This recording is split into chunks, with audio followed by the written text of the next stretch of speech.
Yo, what is going on, guys? It's Bruin Steel here, back at with another WWE broadcast. I'm your host, Bruin Steel, and once again, I am joined by Canadian Yorker. How's it going?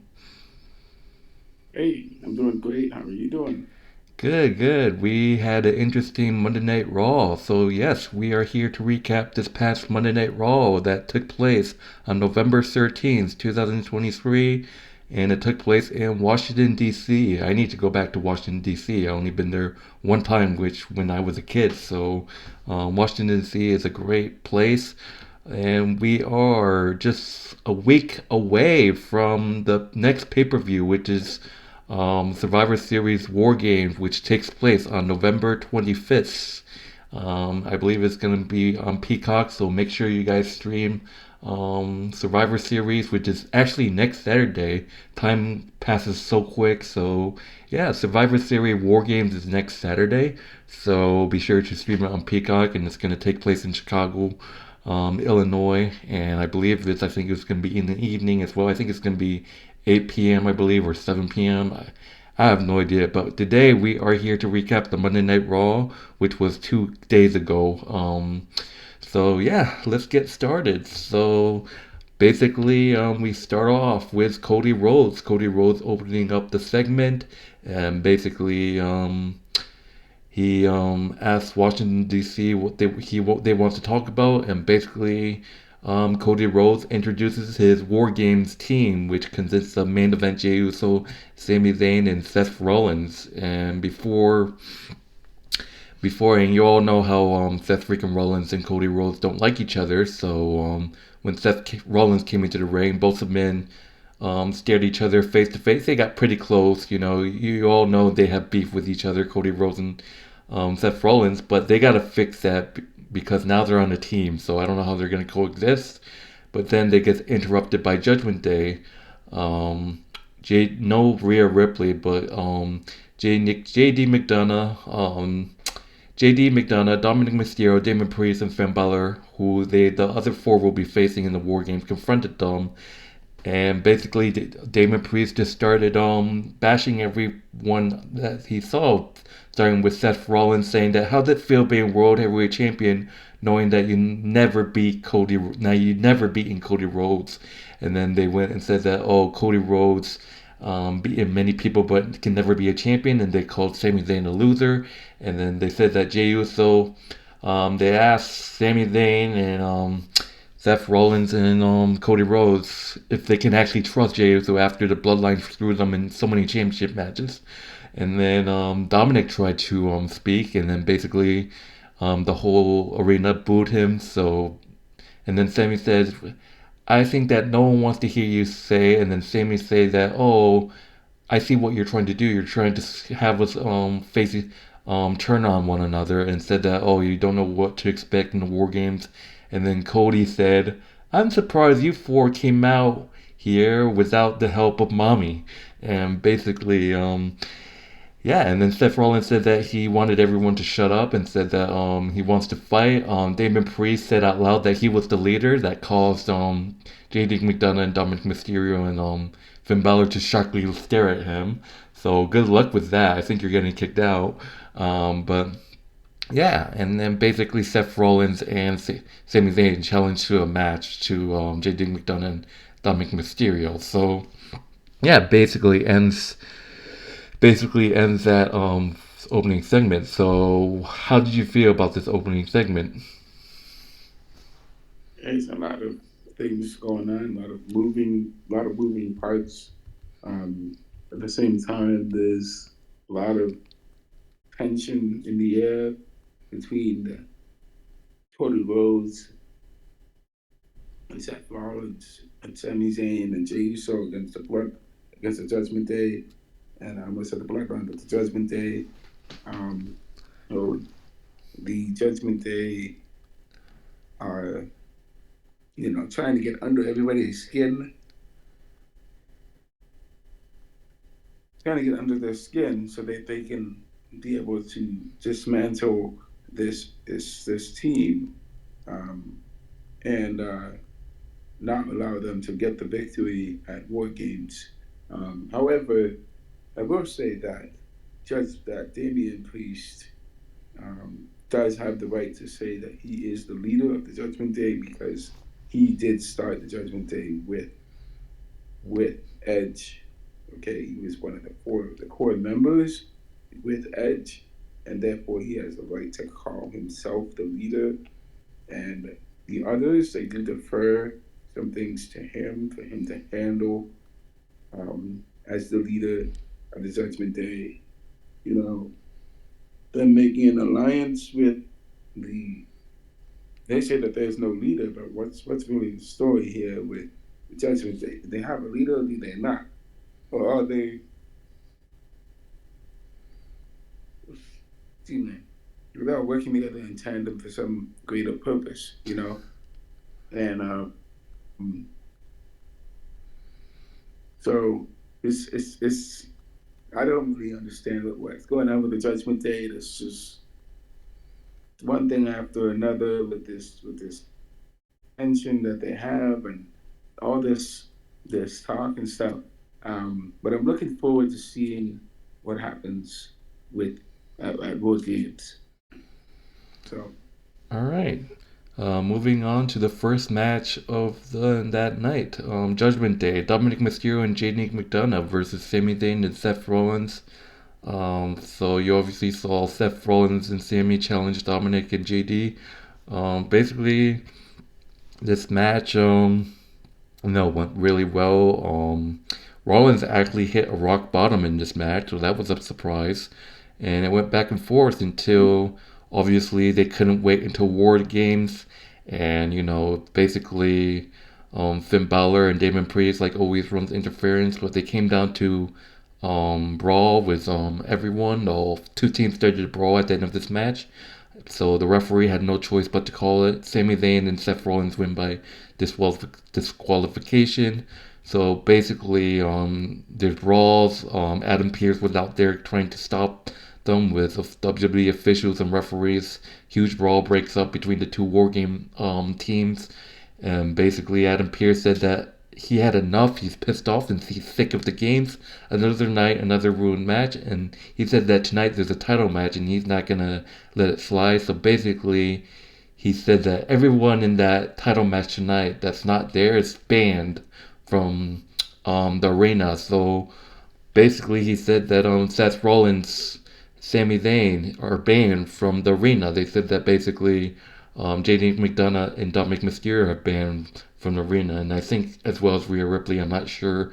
But basically, Adam Pearce making that announcement saying that everyone that's not in that title match tonight is banned from the arena. So that's huge. So yeah, that's unfortunate. But yeah, what do you think of this match and this ending brawl? It seems that the two teams can't wait to whoop each other's ass inside the War Games cage. yes, they have a right to want to go after each other and destroy each other. Um, and when all is said and done, one team will be victorious over the other team. So um, there's a lot of things that we can pull from that, and I got a lot. I just have to see how things progress. All right. All So right. So next, all right. Did you have it? before Sorry. Did you, you have anything else? no, I don't have anything else except that I am. I just have to take a short call, so I'll be right back. So, please continue. So, All right. So moving forward, we come back from commercial, and basically, we see Rhea Ripley arguing with Adam Pearce again and saying that why the Judgment Day has to leave, and basically Adam Pearce said that he doesn't give a damn that Judgment Day doesn't run Monday Night Raw. He does, which makes sense because he's the general manager of Raw, basically. And then after a while, Rhea Ripley's number one contender opponent Zoey Stark comes out and basically comes out and confront Rhea Ripley, saying that she basically said that she went through everyone last week in that Royal Rumble, and basically said that, oh, Rhea Ripley needs to stop overlooking, the tag team titles, obviously. And basically Rhea said that she was wrong and she was not overlooking, and it's a matter of time that they face off against each other. And basically, Rhea Ripley said that, she sent Hall of Famer Trish Stratus packing and beat Becky Lynch. And basically, yeah, they just went at each other. And then Zoey Stark said he literally took the title from her at Crown Jewel. And Zoey said that she's going to beat Mommy for the World Heavyweight Championship at Survivor Series. And basically, Ripley tried to attack Zoey Stark, but lowered to her. Rhea Ripley falls to the mat, and Zoey Stark stands tall while Rhea Ripley looks on. So, what do you think of this segment with Zoey Stark and Rhea Ripley? I think there's, well, I guess you could say some unfinished business between Zoey Stark and Rhea Ripley. Obviously, Rhea Ripley beat all five of her competitors. And I think Zoey Stark got the worst of it at Crown Jewel. She got slammed, and she got the worst of it. She was out of it, and you know, obviously she has a chip on her shoulder against Rhea Ripley. So we're gonna have to see how things progress with this feud between the two of them. Like you said, Jeff, there's a strong possibility that Trish Stratus might come out of nowhere and bungle this match for Zoey Stark. So Zoey will not be able to win the championship, and Rhea Ripley will retain. In fact, maybe Rhea Ripley may call Trish up to get herself involved in Zoey's match, because there's some unfinished business between those two ladies. So we'll have to see how it turns out. All right. So I do want to talk about this next segment. I apologize. We said that we wouldn't talk about backstage segment, but I feel like this is important because you all know how Seth Rollins and Cody Rhodes hate each other. But obviously Cody Rhodes wants to figure things out with Seth Rollins. So in the backstage segment, basically Cody Rhodes go up to Seth Rollins, who was with Sami, and Cody Rhodes told Sami, "Can I get a minute with Seth?" And basically said that winning the tag team titles is one step to dismantling Judgment Day, but Seth Rollins, hates him and said that to tell him to shut up and cut to the chase, and said that Cody said that I know that we hate each other, but I need you for one night, and they can hate each other the rest of the year. But at War Games, the enemy of his enemy is his friend. And basically Seth said that he doesn't like him and he doesn't know if he ever will, but Seth claims that he respects Cody Rhodes and said that they should be good for one night for War Games. He promised him that they're good. Seth Rollins claps him on the shoulder and tells him to go win the damn title. So that's a relief, but I feel like they're gonna hit each other again after. Basically, there's been a lot of rumors that probably Seth Rollins is gonna turn heel. Well, I think rumors saying that Seth Rollins might be gonna turn his back on his Survivor Series team, so we have to see what happens. Moving forward to the next match of that evening, we got Otis, one half of the Alpha Academy, taking on Shinsuke Nakamura. And basically how this match came about is how last week Shinsuke Nakamura beat Xara Tawala. Otis stepped in and challenged him. So basically, Otis actually put a really, really good fight against Shinsuke Nakamura. I actually thought Otis could get the big win. Obviously, my boy Otis doing the Caterpillar. It failed the first time, but he got it the second time. But it seems like Nakamura, I kind of had a feeling Nakamura was going to win because of his greatest heel. He's been awesome as a heel, and the Japanese packages that he delivers. But yeah, it was a really, really, surprisingly these matches are really short, but I surprisingly thought the Shinsuke Nakamura and Otis match was really good. I think it's up there for top one of the top matches that evening. But the amount of Kinshasa kicks that Shinsuke Nakamura had to give Otis to win the match was just mind blowing. It didn't take one Kinshasa to beat Otis, not two, but three Kinshasas. Shinsuke Nakamura had to kick three Kinshasas to Otis to win the match. So yeah, there you have it. Shinsuke Nakamura defeated Otis by pitfall. Like I said, it usually only takes one Kinshasa kick, but Otis just had to take three to lose. So people are saying that, oh, stop burying Otis, but man, that takes guts to take three Kinshasa kicks from Shinsuke Nakamura. But what did you think of this match? Shinsuke Nakamura defeats Otis by pitfall. Wow, I mean, Shinsuke Nakamura is quite an amazing singles match competitor. However, like I said, he could not beat Seth Rollins for the World Heavyweight Championship twice. How does that happen? You can beat Otis, but it can't beat Seth Rollins. Where was this? Where was this? Where was that? Where was that in his championship matches? But otherwise, Otis is a really strong guy. He has a lot of endurance. He has a lot of power in him. He's pretty nimble. He's pretty agile. He's really strong. But Shinsuke Nakamura just used his experience and his knowledge of how to use things against Otis to his advantage. So I have to see how this progresses going on. Maybe Shinsuke Nakamura will take on Chad Gable next. We'll see how things go with that. So Yeah, and obviously Shinsuke Nakamura with the Japanese promos or is sending a message to a mystery wrestler. People are saying that it most likely will be CM Punk because you know how many times Shinsuke Nakamura used the CM Punk finisher, the GTS, many times. So we have to see who Shinsuke Nakamura is going after. Many are saying that it might be Randy Orton, but the number one favorite is Shinsuke Nakamura is sending those Japanese promos to CM Punk.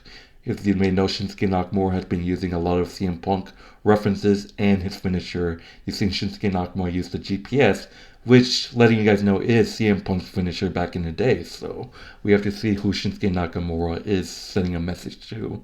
So I'm interested to see who. I think it's CM Punk in my own opinion, but we have to see. Moving on to the next match, we got Pimper Nivens, one half of the women's tag team champions, taking on Tegan Nox. Obviously, Tegan Nox challenged Pimper Nivens just so she can make Chelsea Green shut up.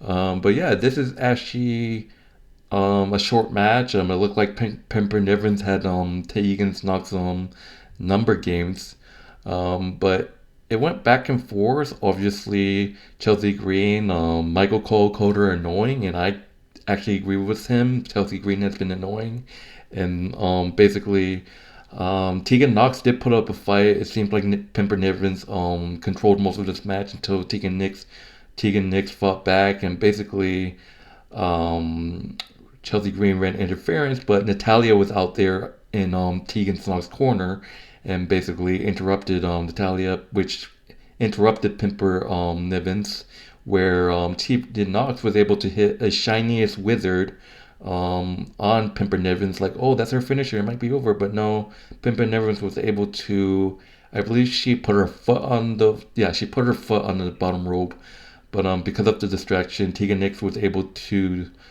sneak a scoop pin, so it's like a sneak backslide pin to defeat Pimper Nivens. And I'll say this again, I said this 100 times.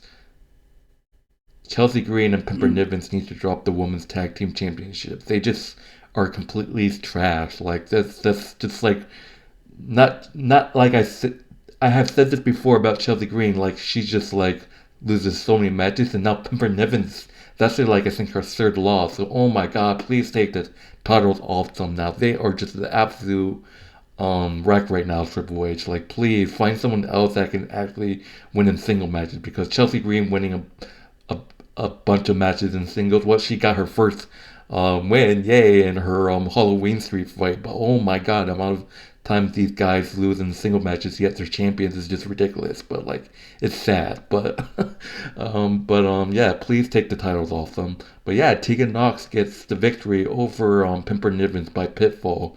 So what did you think of this match? There's a lot of things that can be said about that match, And I'm and sure you Team agree with me Pepper. that Pimper Nivens and Chelsea Green needs to drop the title because so far each of them have lost like at least multiple times. So Well, they have. Well, I mean, it would only make sense that there's a stronger team out there that can take them on, and then they can beat them to become champions. So that's important. Um, I think that's something that should be looked into. Um, so I I don't really have anything else to say other than hopefully we'll see some new champions soon. So these girls can focus on their own, um, just going what's going on with their life. So yeah, I mean, like at this point, just give the titles to two members of Damage Control. That's what I'm thinking. Just give it to like I don't know, Asuka teaming up with. Why not just give it back to the old partners and Kieran Sane and Asuka, and then you have the old team back. You know who? Yeah, there you go. Yeah, moving forward, we got Ludwig Kaiser versus Tommaso's Ciampa in a basically this how this match came about is that last week Ludwig Kaiser cost Johnny Gargano the match and basically well it was a tag team match with DIY against the Creed brothers and then Ludwig Kaiser kicked Johnny Gargano with the referee distracted so Creed brothers won the match which led to this match right here is Ludwig Kaiser versus Tommaso Ciampa with Johnny Gargano by his side. So um, basically, this was Ludwig Kaiser kind of like controlled most of this match until the referee injected Ludwig Kaiser's partner Givenchy Vinci from ringside, basically. So that's a huge loss. But it went back and forth. You know, it was a pretty good match until the referee got distracted, but thankfully he saw Vinci came back despite getting banned from ringside. He came back and blasted Johnny Gargano with a big boot. The referee said that, "What the hell are you doing here? You're supposed to be gone." And he's like, "I didn't do anything. I'm just like learning," which distracted Tomko Simpa, which was able to give Ludwig Kaiser the opening with a side folding press on Tomso, thanks to his partner Vinci with the distraction, Ludwig Kaiser defeats Tomso Simpa thanks to the distraction by his partner by a pitfall. So what do you think of this match? they keep pushing this match. Eventually, these matches are gonna get stale with DIY and the Imperium. So I think it's like a back and forth game. Like the Imperium wins one, and then DIY wins one. Now Imperium wins one, and another round, and they're gonna go after they're gonna go after uh, the best person on the team that can uh, make plays. So um, I think this has to end sooner or later. We have to see an end to this and this end to this feud, and we need to see things go in a different direction. So that's what I'm thinking. All right, the next match, it went pretty well. We got Indy Hardwell versus Shia Lee. You all know what happened last week with Candice LeBron versus Shia Lee. Shia Lee completely knocked her out, ending in a referee stoppage. And like last week, it was pretty good until Shia Lee hit a huge roundup kick, a reverse roundup kick on Indie Hardware, and Indie Hardware just blacked out. And like last week again, she wasn't able to continue the match. That round kick is deadly, by Xia Li. She reminds me of Bruce Lee with those kicks, and but the referee basically had to call the match. So that's basically it. Like last week against Candice LeRae, Xia Li wins by a referee stoppage in the hardwood collapse after the huge reverse roundhouse kick. Xia Li wins by a referee stoppage. So insane. 2 weeks in a row, this lady was able to knock out two women with her roundup kick, which is deadly. But after the match, Becky Lynch came and got some revenge, and basically Becky Lynch tried to attack Xia Li, but it wasn't on a lot, and then Xia Li decided to run away. But Becky Lynch informed her that she went to Adam Pearce and confirmed the match. It's going to be Becky Lynch and Xia Li next week on Raw. We'll see if maybe Xia Li can knock out Becky Lynch. I highly doubt that they're going to script a story with Becky Lynch getting knocked out by Xia Li that quick. I think it's going to be a long match. I think Becky Lynch is going to get her revenge and beat Xia Li.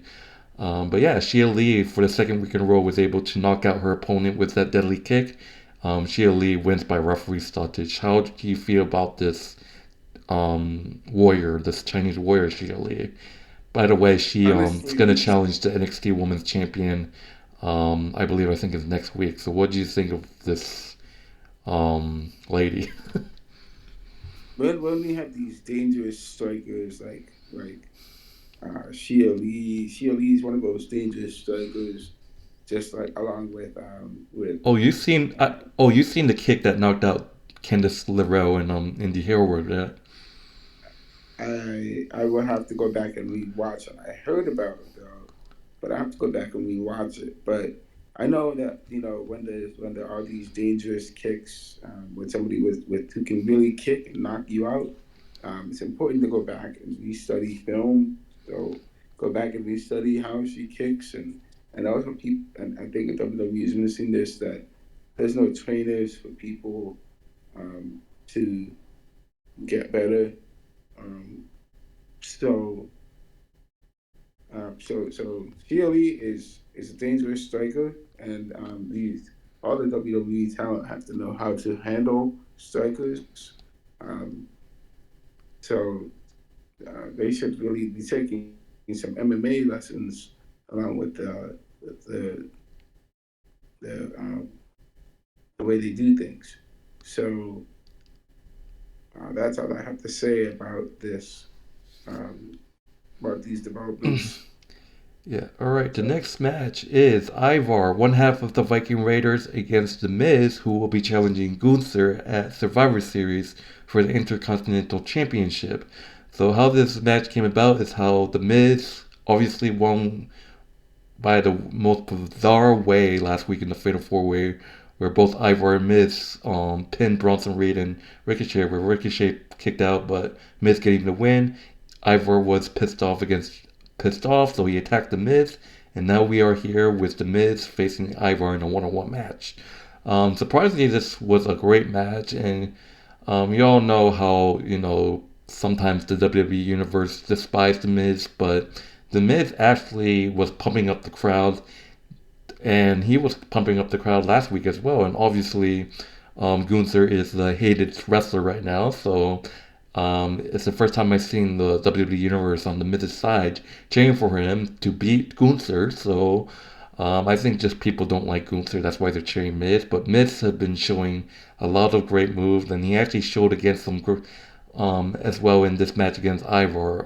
But sometimes Ivar is just that 300-pounder that's so heavy.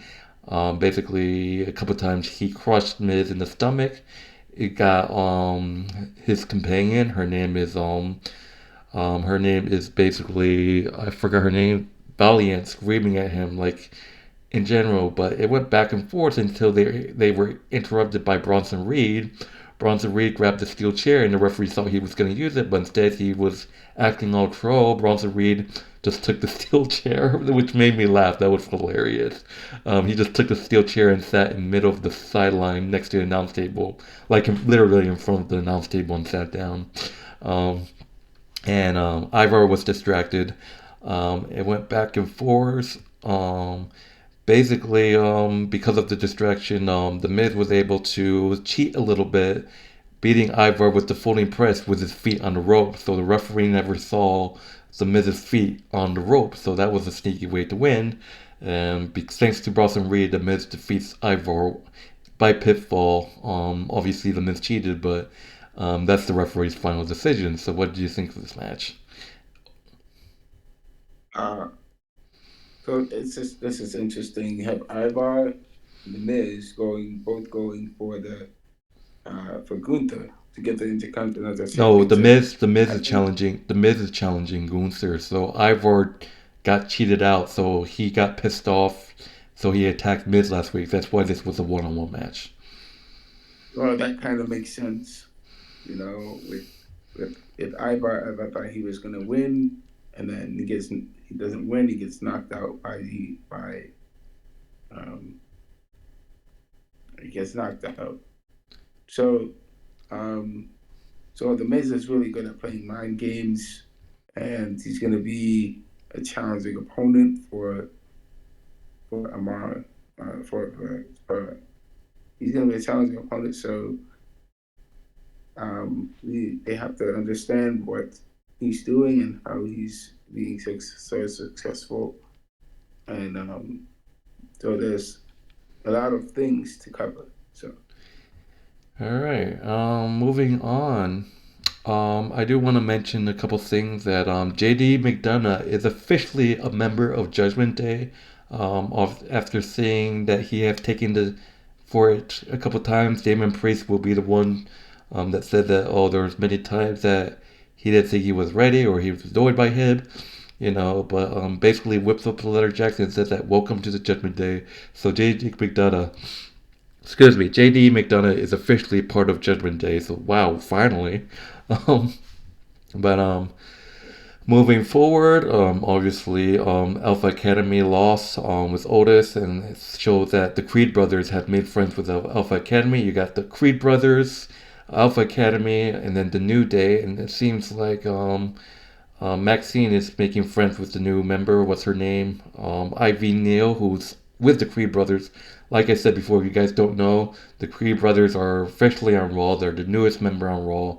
They're already 2-0, so they came from NXT and they came over to Raw signing a contract with Adam Pearce last week. But moving forward to the main event, I'm so sick of them booking it. Obviously, knew who was going to win this match. Another rematch, main event time, Cody Rhodes and main event Jey Uso facing off against the Undisputed Tag Team Champions, Damien Priest and Finn Balor, with the titles on the line.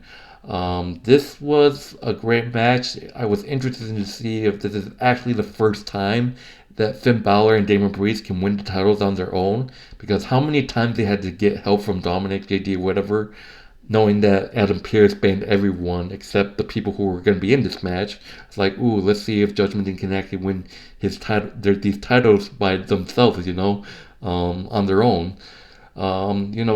Obviously, it went back and forth. I thought it was a great match, and it's like, ooh, man. A couple of times I actually saw they were actually going to give it to Cody Rhodes and Jimmy Uso, they were able to hit the Cody Cutter and the Flapjack combo, and I was like, oh my god, are they actually going to do it? But no, Damien Priest, like always, had to come and make the save. They threw Jey Uso, and Jey Uso was like, oh no, did one of the Judgment Days come out? Come on, they were banned. Jey Uso was staring at somewhere, but then the camera pointed towards whoever was looking at Jey Uso. It's like, no, Drew McIntyre made a shocking return. He's like looking at Jey Uso with an angry face, and then Drew McIntyre hits Jey Uso with the Claymore kick out of nowhere and throws Jey in the ring, and he starts to run. Drew McIntyre starts to walk backstage. Finn Balor's confused. Everyone's confused. Finn Balor gets the 1-2-3. Judgment Day wins by pinfall, defeating Jey Uso and Cody Rhodes to retain the Undisputed Tag Team Champions. And like, oh no, not like that. I thought they were gonna win on their own. And basically, it was like, oh man, Drew McIntyre is joining Judgment Day. And what do you know?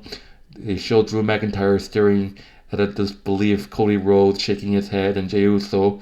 And what do you know? Rhea Ripley comes out, and basically Drew McIntyre looks back at her. Rhea Ripley offers her hand, and what do you know?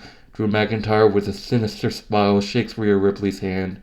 and Rhea Ripley and Drew McIntyre standing next to each other laughing while the show ends. And wow, yeah, it looks like Drew McIntyre has officially joined Judgment Day. So I know that we talked about this many times with our friend Joey on Facebook, and this was the topic. So shoot away, talk. Let's talk as much as we want. So what did you think of this moment? Well, we have been discussing this from time and time again about this possibility of Drew McIntyre joining the Judgment Day. Now that he's actually joined the Judgment Day, what's next for the Judgment Day? Because Damien Priest said that he's the leader, and the other guys don't like it. Like they don't want to be bossed around. Um, uh, so I think that possibly, like, it's just like the Bailey situation. Um, we're going to see somebody getting kicked out of the Judgment Day because they can't stay united as a unit when they have that many people there. So somebody has to be kicked out of there eventually. And, you know, I think for me, maybe it's probably the, uh, what's his name? Damien Priest. Penny, yeah, Damian Priest. Probably Damian Priest because Damian Priest is, showing signs of he wants to do his own thing. He wants to have the World Heavyweight Championship. So see how things go um, with that. So Yeah, I agree. I actually, so the only issue with there's a lot of paths to this. I think that Damon Priest is the one that's gonna get kicked out, but he holds the Money in the Bank contract. Yeah, with Drew McIntyre joining Judgment Day, I think Drew's gonna win the World Heavyweight Championship. But with Damon Priest getting kicked out with the Money in the Bank, that's gonna be a confusing situation. Plus, he holds one half of the tag team title, so there's gonna have to be a storyline how he's gonna lose it, so he can get kicked out. I think that Judgment Day is gonna lose the titles and then he's gonna kicked out, and then I think that's gonna make Finn Balor's partner probably why not just have his longtime friend JD McDonagh step in and win the title. So it's gonna be JD McDonagh and Finn Balor. They've been friends for so long. Have them win the titles back for Judgment Day and have them start a friendship again. Well, they already have a friendship. And then they'll just have Rhea Ripley, and then they have Drew McIntyre finally winning a championship in front of the crowd. But that leaves what's going to happen with Damon Priest with his Money in the Bank contract. He might, because he's gonna look for revenge when he gets kicked out. So why not just act revenge when like try to cash in on Drew McIntyre? So, but that's just my prediction. But anyways, that will do it. That will do it for our broadcast. Thank you guys for watching. And in terms of grading, I give this show. There's a lot of things that have happened in this show. Um, I really, really enjoyed the Drew McIntyre. Obviously, people saying that they're just looking forward to seeing a turning heel turn by Drew McIntyre. The Scottish psychopath, that the nickname that Dolph Ziggler gave him. But yeah, I give this I think overall it was a great match, a great show. Show, not match. Sorry. I give this show a minus. So what did you give it? um, I think to give this show a rating of a C. That's what I think it will be. There's a lot of things that we can put in there to help Robin. Um, when and anyway, um, yeah. So the Damian Priest um, has to watch his back, and there's just a lot of moving parts in this within that episode with its focus on the Judgment Day and focus on the other the opponents. So those guys have to put aside their settle the differences and join together to you know do what they want. So there's a lot of things that we're gonna see happen um, during War Games, and um, I'd like to see what happens with Drew McIntyre. Since Drew McIntyre is there, he will be interfering in the matches. So somebody's got to be there to stop him, and we're gonna see who that person is.